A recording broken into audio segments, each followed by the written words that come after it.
beautiful story about a Hasidic rabbi, a Jewish leader, a tzaddik and a makubal, a Kabbalist, person that really was living in the heavens but walking on earth, walking with his young son who would become a leader of Israel as well. Protection. When you got protexia in Hebrew, they call it, when you got connections, you get the job. So they're walking, strolling, talking about things, and the son just unconsciously grabs some leaves that are, from a branch or a tree or bush, and crumples them.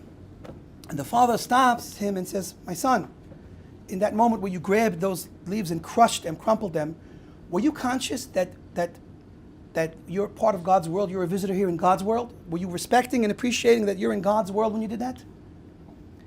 Let us take a moment to appreciate where that rabbi, that man, was standing between heaven and earth, respecting, appreciating, and understanding that he's a guest in God's world. And teaching a young boy that you would think, let him play, what's the big deal? He just crumpled a few leaves. But no, because he was teaching that boy who has, children have an amazing potential and their minds are open, they're sponges. We can build children into giants. Instead, we build them into overgrown babies. That child he understood how ready he was to absorb truth, real goodness, purpose, and he became a Jewish leader because he had the right father, the right teacher.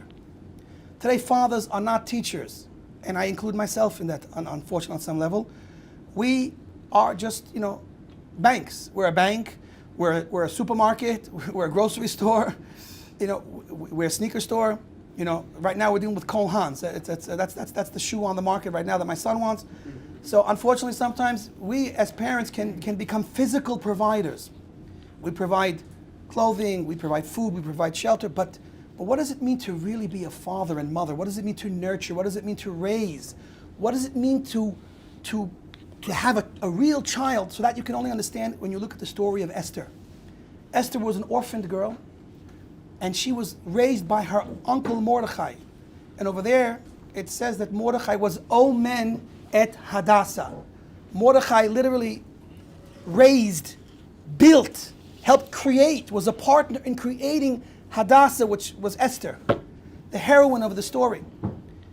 That's what it means. It means when you feed them and you provide for them, of course physically, emotionally, mentally, spiritually, when you create them and give them eyes to see the truth, the way this rabbi was showing his son and the way Mordechai showed Esther, then you are the person's father.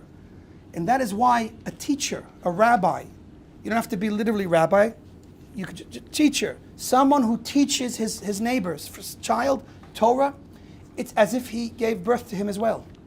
We're not taking anyone away from their real parents. Parents are amazing. They're great for getting shoes. When you need a new suit, they're great. But when someone takes from his time and shares from his life experience and his learning, again, life experience is great, but we can all experience going around a merry-go-round and get nowhere.